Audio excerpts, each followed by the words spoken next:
Sebelum melanjutkan, jangan lupa subscribe dulu, terima kasih. Bab 311 sebuah acara besar akan datang. Ada seekor harimau ganas di depan mereka, dan tidak ada cara untuk melarikan diri. Ini adalah situasi di mana hanya kematian yang pasti menanti mereka. Para pejuang jiwa tempur yang perkasa ini tidak memiliki cara untuk melarikan diri dari Jiang Chen, cengkeraman iblis. Kerumunan orang tidak dapat menahan diri untuk tidak mendesah. Sebelum mereka tiba di Pulau Es, Jiang Chen telah terperangkap dalam situasi di mana hanya kematian yang pasti menanti. Berkali-kali. Namun, pada akhirnya, ia mampu bertahan dari ancaman tersebut, dan begitu mereka memasuki Pulau Es, keadaan telah sepenuhnya berubah. Dengan karakter Jiang Chen, dia tidak akan memberikan kesempatan hidup kepada para prajurit jiwa tempur ini. Orang-orang di kerumunan itu telah menyaksikan pendekatan Jiang Chen, dia adalah pria yang ganas dan brutal. Lebih jauh lagi, Jiang Chen telah membuktikan reputasinya yang ganas ketika dia membantai para prajurit inti ilahi yang tak terhitung jumlahnya di neraka Inferno. Bahkan orang-orang dari Sekte Pedang Myriad dan klan Sangguan terbunuh, apalagi para prajurit jiwa tempur yang tersisa. Saat menghadapi Jiang Chen, para prajurit perkasa ini tidak memiliki kemampuan untuk melawan. Ayo serang dia bersama-sama. Kita semua adalah pejuang inti mortal awal saat ini, aku menolak untuk percaya dia bisa menentang Ordo Surgawi. Tepat sekali. Ayo serang dia bersama-sama. Karena kita semua berada pada tingkat kultivasi yang sama, dengan begitu banyak dari kita yang menyerangnya sendirian, kita seharusnya bisa membunuhnya. Dua prajurit jiwa tempur berteriak saat mata mereka memerah. Kata-kata mereka menyentuh para prajurit inti ilahi, terutama para murid inti dari klan Sangguan dan Sekte Pedang Myriad. Mereka semua bergabung untuk membunuh Jiang Chen. Dalam sekejap mata, lebih dari 40 prajurit telah berkumpul bersama, dan mereka berdiri di hadapan Jiang Chen dengan niat membunuh menyebar ke setiap arah. Orang-orang ini akhirnya menyadari faktanya, hanya dengan bersatu menyerang Jiang Chen mereka akan memiliki kesempatan untuk bertahan hidup. Karena mereka semua sekarang adalah prajurit inti mortal awal, tidak peduli seberapa kuat kemampuan Jiang Chen, tidak mungkin dia bisa mengalahkan begitu banyak prajurit yang bersatu dan perkasa. Para murid inti dari Myriad Sword Sect dan Sangguan Klan jelas membenci Jiang Chen sampai ke dasar hati mereka. Lebih jauh, mereka tahu satu hal, begitu semua prajurit Combat Soul ini dibunuh oleh Jiang Chen, dengan karakternya, mereka akan menjadi target berikutnya. Setiap prajurit Divine Core yang bergabung dengan pasukan memiliki pikiran yang sama. Sebelum mereka memasuki Pulau Es, mereka telah berkumpul dan menyerang Jiang Chen, dan permusuhan di antara mereka telah terjadi. Tidak ada cara untuk kembali selain berkumpul bersama sekali lagi. Hanya melalui persatuan mereka akan memiliki kesempatan untuk bertahan hidup. Jiang Chen, jika kamu tahu apa yang akan kamu hadapi, masih ada waktu bagimu untuk melarikan diri dari sini. Seorang prajurit jiwa tempur berteriak pada Jiang Chen. Sepertinya kau benar-benar telah menyia-nyiakan tahun-tahun yang kau jalani, mengapa kau masih tidak bisa memahami situasi saat ini? Mengapa kau masih menunjukkan ekspresi superior di wajahmu? Apakah kau benar-benar berpikir bahwa dengan sekelompok orang ini, kau dapat membunuhku, Jiang Chen? Dengan ekspresi acuh tak acuh, Jiang Chen melirik para prajurit. Setelah itu, ia menoleh ke prajurit lainnya yang berdiri di sampingnya dan bertanya, apakah masih ada yang ingin membunuhku? Aku akan memberi kalian kesempatan, berdirilah sekarang juga. Jiang Chen tidak pernah menunjukkan belas kasihan kepada mereka yang mencoba membunuhnya. Ketika sekelompok orang di depannya memutuskan untuk membunuh Jiang Chen, takdir mereka telah ditentukan. Jiang Chen selalu bersikap kejam dan brutal di hadapan musuh-musuhnya, terutama karena ia tidak ingin meninggalkan potensi ancaman di masa mendatang. Keributan meletus di antara kerumunan, tetapi tidak ada yang berani berdiri. Para prajurit yang ingin membunuh Jiang Chen semuanya bersembunyi di antara kerumunan, dan tidak berani berbicara sepatah kata pun. Sebagian besar prajurit ini sebenarnya cukup pintar, dan mereka dapat dengan mudah mengetahui betapa kejamnya Jiang Chen. Menjadi musuh Jiang Chen jelas bukan keputusan yang bijaksana. Oleh karena itu, lebih baik bagi mereka untuk tetap rendah hati, dan tidak mempertaruhkan nyawa mereka di sini. Tidak ada seorang pun. Jiang Chen mengalihkan pandangannya kembali ke kelompok yang berdiri di seberangnya. Tatapan matanya begitu tajam sehingga membuat kelompok itu merasa seolah-olah ada bilah pedang yang menggores wajah mereka. Jiang Chen perlahan mengangkat pedang panjang di tangannya. Pantulan dingin pedang itu tampak begitu menakutkan, seolah-olah dapat melahap jiwa orang-orang yang menatapnya. Ayo kita bunuh dia. Prajurit jiwa tempur terdepan melepaskan teriakan penuh amarah, dan dia menjadi orang pertama yang berubah menjadi jejak cahaya dan berlari ke arah Jiang Chen. Kalian semua akan mati. Sudut mulut Jiang Chen terangkat ke atas, menyebabkan seringai acuh tak acuh muncul di wajahnya.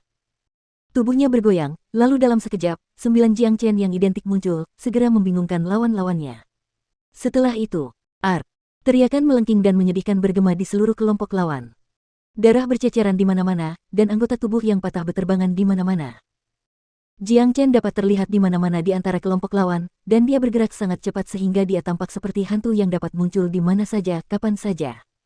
Lawannya bahkan tidak memiliki sedikit pun kesempatan untuk melawan. Atau, dengan kata lain, mereka sama sekali tidak tahu bagaimana Jiang Chen muncul di hadapan mereka, sebelum mereka tewas. Puci, Art. Pedang panjang di tangan Jiang Chen bagaikan ular berbisa yang mematikan, dan kematian akan merenggut nyawa kapanpun ia menyerang, termasuk nyawa para pejuang jiwa tempur itu. Tak seorang pun dari mereka mampu menahan bahkan hanya satu serangan dari Jiang Chen. Darah dan daging berterbangan di mana-mana, dan orang banyak yang menyaksikan ini dari sudut pandang penonton tidak dapat menahan rasa takut yang menyelimuti hati mereka. Pembantaian itu membuat wajah mereka pucat. Hanya dalam waktu sekitar 30 detik, pemandangan itu menjadi sunyi senyap. Suasana benar-benar sunyi. Meskipun ada kerumunan lebih dari 10.000 prajurit di sini, bahkan suara napas pun tidak terdengar saat ini, suasana benar-benar sunyi. Semua orang hanya menatap pemandangan mengerikan di depan mereka. Dalam waktu kurang dari 1 menit, lebih dari 40 prajurit telah dibantai habis-habisan, tidak ada satupun yang selamat. Tempat itu telah berubah menjadi genangan darah, dan bau darah yang menyengat terus-menerus tercium, menyebabkan mereka yang menciumnya merasa ingin muntah. 8 prajurit jiwa tempur, semua murid inti dari Sekte Pedang Myriad dan Klan Sangguan, serta prajurit inti ilahi lainnya, mereka semua tewas. Darah menetes dari pedang panjang Jiang Chen, dan setiap kali setetes darah jatuh ke tanah, kedengarannya seperti palu besar yang menghantam jiwa semua orang yang menonton. Tepat pada saat ini, cara orang-orang memandang Jiang Chen telah berubah total. Pemuda yang tampak polos itu adalah Raja Iblis yang benar-benar kejam. Dia bahkan tidak mengedipkan mata saat membunuh para prajurit ini. Kejam. Sangat kejam. Dia bahkan tidak berkedip saat membunuh para prajurit. Kurasa sebaiknya kita menjaga jarak darinya di masa depan. Demi Tuhan, aku bersumpah aku tak akan pernah menyinggung Raja Iblis ini, apapun yang terjadi.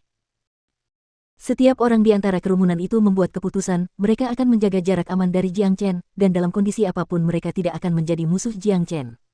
Adegan yang baru saja mereka saksikan sungguh sangat brutal. Mereka yang sebelumnya bergabung untuk menyerang Jiang Chen, tetapi tidak menonjol sekarang merasa sangat beruntung. Jika mereka tidak menahan diri untuk tidak melompat keluar sekarang, mereka akan tergeletak di tanah, mati seperti mereka yang melakukannya. Tidak ada yang akan hidup sekarang. Masih ada selusin prajurit jiwa tempur di padang pasir, termasuk Pak Tua Ling San dan Singa Emas, dan mereka semua memasang ekspresi terkejut yang sama. Mereka menatap Jiang Chen, dan hati mereka tidak bisa menahan gemetar ketakutan.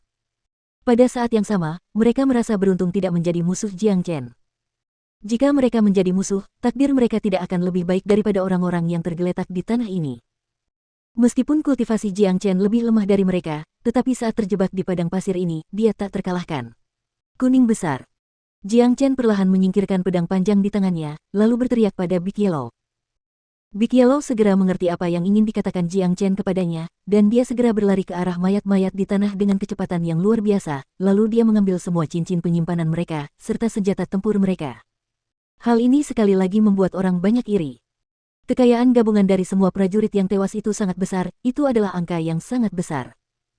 Lebih jauh lagi, banyak harta yang terlihat dalam pelelangan dimenangkan oleh para prajurit ini, dan sekarang, semuanya menjadi milik Jiang Chen.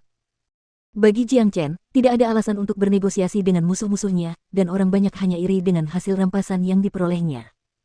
Jika dia tidak mengambil semua kekayaan ini, orang banyak akan melakukannya untuknya, ini adalah kenyataan yang kejam. Chen kecil, hasil rampasan kita kali ini sangat banyak. Jauh lebih banyak dari apa yang kita dapatkan di neraka Inferno. Senyum Big Yellow begitu lebar hingga dia hampir tidak bisa membuka matanya. Ayo, kita lanjutkan perjalanan ke Pulau Es. Jiang Chen tersenyum, dan bahkan tidak mempedulikan kerumunan. Dia mulai berjalan menuju bagian dalam gurun.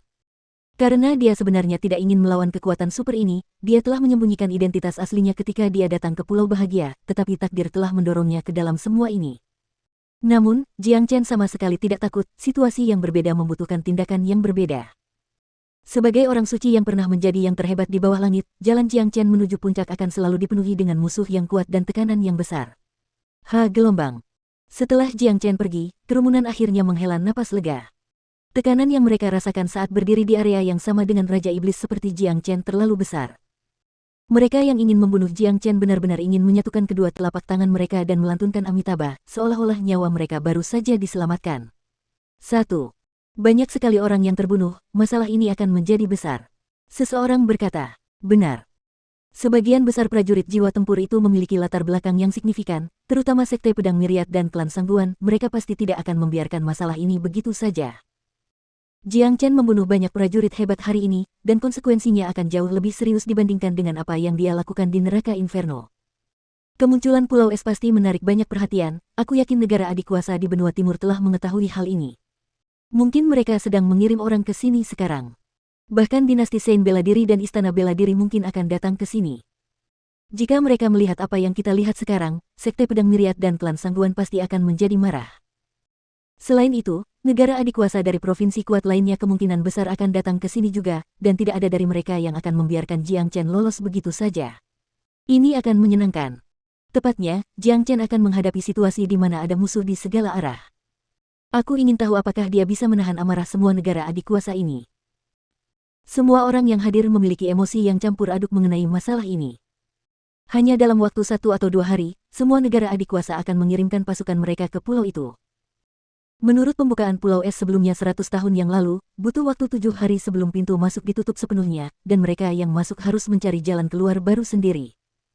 Pada hari-hari berikutnya, semakin banyak prajurit hebat akan tiba di Pulau Es, dan pada saat itu, situasinya akan benar-benar menjadi kacau.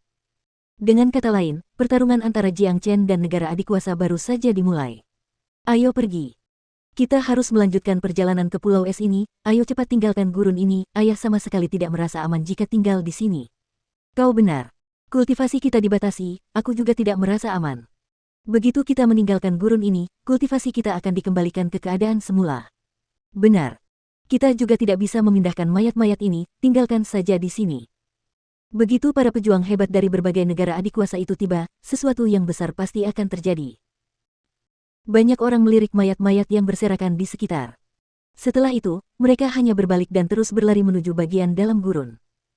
Sebagai pejuang dari alam inti surgawi dan inti ilahi, mereka sudah terbiasa terbang ke sana kemari, dan sudah lama sejak mereka harus bepergian dengan berjalan kaki. Pembatasan kultivasi mereka membuat mereka panik, dan mereka ingin meninggalkan gurun ini secepat mungkin, sehingga kultivasi mereka dapat dipulihkan.